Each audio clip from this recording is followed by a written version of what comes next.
Navidad de 1968.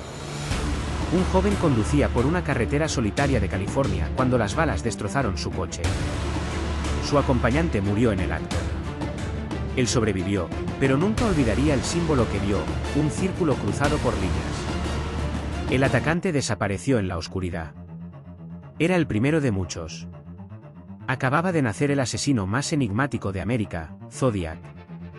Un fantasma que jugó con la policía, aterrorizó a millones y nunca fue capturado. California, finales de los años 60. El verano del amor había terminado.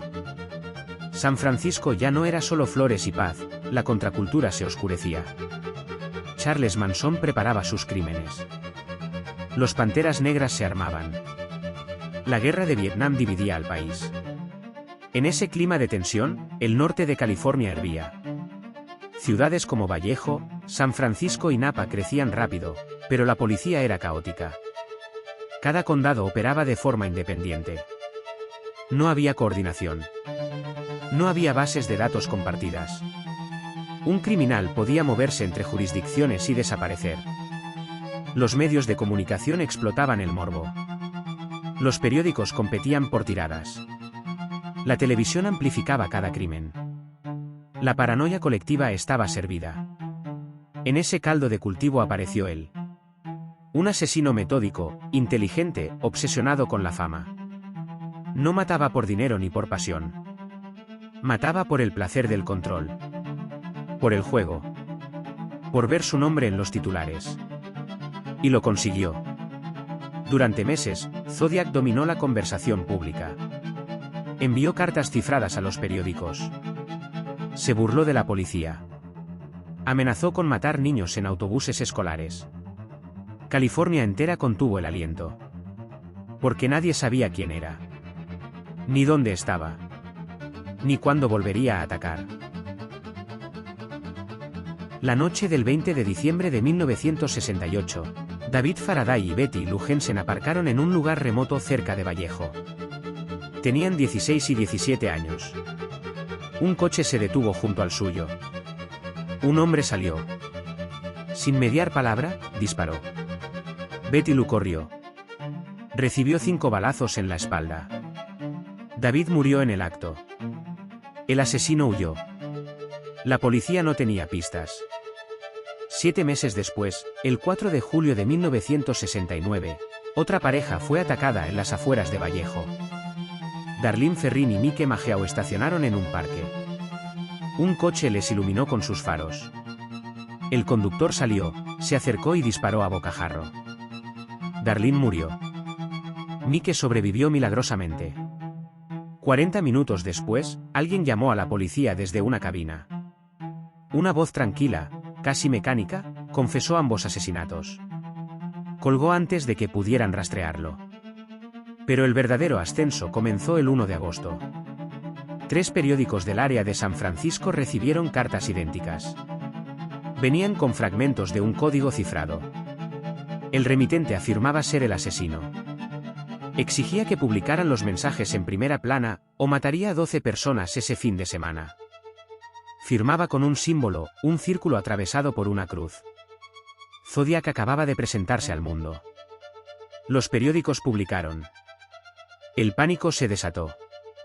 Una pareja de profesores descifró parte del código. El mensaje era delirante. Hablaba de matar como diversión, de recolectar esclavos para la otra vida. Pero la identidad del autor seguía oculta. Zodiac había logrado lo imposible, controlar la narrativa. No era un criminal más. Era una figura mediática. Un terrorista psicológico. Y apenas comenzaba. El 27 de septiembre de 1969, Zodiac cambió de método. Brian Hartnell y Cecil Shepard disfrutaban de un picnic junto al lago Berryessa. Un hombre se acercó. Llevaba una capucha negra con el símbolo de Zodiac pintado en blanco. Parecía sacado de una película de terror. Portaba una pistola y un cuchillo. Les ató con cuerdas. Luego, con calma aterradora, los apuñaló repetidamente. Brian sobrevivió. Cecilie murió 2 días después. Antes de irse, Zodiac escribió en la puerta del coche de Brian las fechas de sus ataques, su símbolo y las palabras "Be naive". Quería que supieran que había sido él. 2 semanas después, el 11 de octubre, asesinó al taxista Paul Steen en San Francisco.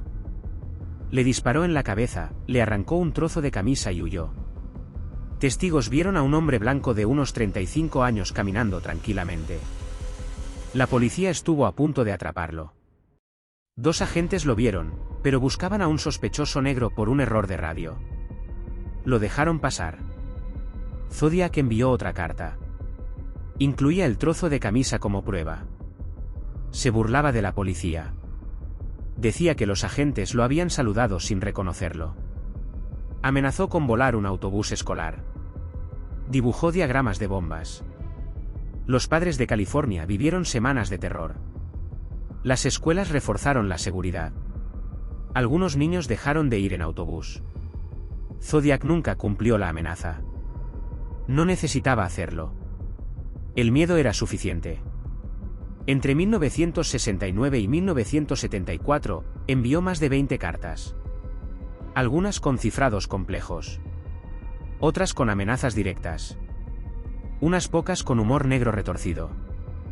Afirmaba haber matado a 37 personas, aunque la policía solo confirmó 7 víctimas, 5 de ellas mortales.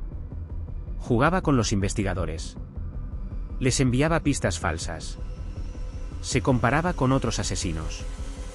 Citaba películas, óperas, cómics.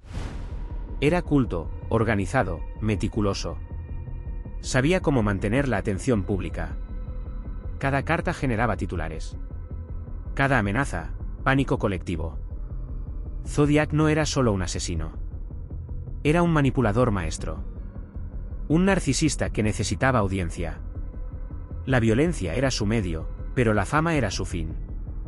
Y California entera era su escenario. En 1974, las cartas cesaron. Zodiac simplemente desapareció. Ninguna despedida. Ninguna explicación. La policía investigó a miles de sospechosos. Arthur Legalen, residente de Vallejo, fue el principal. Coincidía con el perfil. Tenía antecedentes. Poseía armas del calibre usado. Un testigo lo identificó. Pero nunca hubo pruebas físicas concluyentes. Allen murió en 1992. Su ADN no coincidió con muestras de las cartas. Décadas después, el caso sigue oficialmente abierto. En 2020, un grupo de investigadores aficionados afirmó haber resuelto uno de los cifrados. Apuntaba a otra identidad. La policía no lo confirmó. El FBI cerró su investigación activa en 2021. Zodiac nunca fue capturado. Nunca enfrentó juicio. Probablemente murió libre, en el anonimato que tanto temía. Pero su legado es imborrable. Inspiró incontables películas, libros, documentales. Se convirtió en arquetipo del asesino en serie mediático. David Fincher le dedicó una película. Documentales de Netflix lo resucitan cada pocos años. Su símbolo sigue siendo reconocible en todo el mundo. Zodiac demostró algo aterrador, que un solo individuo podía paralizar a millones. Que la violencia combinada con inteligencia y narcisismo genera un poder único. Que el anonimato puede ser más terrorífico que cualquier rostro. California nunca olvidó. Las familias de las víctimas nunca sanaron del todo. Y la pregunta permanece, décadas después, ¿quién fue realmente? Zodiac mató al menos a 5 personas. Pero aterrorizó a millones. Su verdadero crimen no fue solo la violencia física, sino la psicológica. Convirtió a una sociedad entera en su audiencia cautiva. Demostró que el miedo es más contagioso que cualquier virus. Que la incertidumbre paraliza más que la certeza del peligro. Hoy, su caso sigue abierto. Su identidad, un misterio. Su rostro, una sombra. Quizá eso sea lo más perturbador, que alguien pueda causar tanto daño y desvanecerse sin rastro. ¿Fue un genio del crimen o simplemente tuvo suerte? Podría volver a ocurrir hoy, en la era de las cámaras y el ADN. Si esta historia te ha impactado, suscríbete. Cada semana exploramos los rincones más oscuros de la historia. Los personajes que preferiríamos olvidar, pero que no podemos. Porque solo entendiendo el mal podemos reconocerlo cuando aparece de nuevo.